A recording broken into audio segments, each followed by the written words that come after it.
चंदा रे मोर चंदा बन जा मोर दिल के रानी, हाँ बन जा मोर दिल के रानी।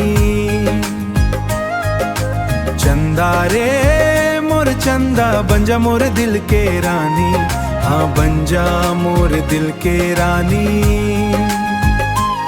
तोला प्यार दिहा दिल में बसा लिहा, आँखी माँ छुपा लिहा या जानी।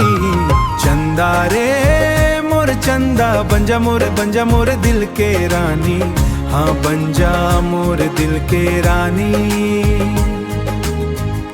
जबले संग माँ बांधे माया के बंधना, फिर तो कछुआवत रही थे तोर सपना। जबले तोर संग माँ बांधे माया के बंधना, फिर तो कछुआवत रही थे तोरे सपना। सपना में देखे तोला जाने, सपना में देखे वो का होगे मोला, तरसत है मोरे चोला या जानी। चंदा रे मोर चंदा बन जा मोर दिल के रानी, हाँ बन जा मोर दिल के रानी।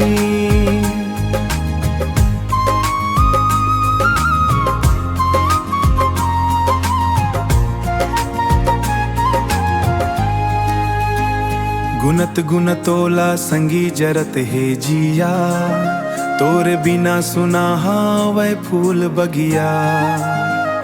गुनत गुनतोला संगी जरत है जिया, तोरे बिना सुना वह फूल बगिया।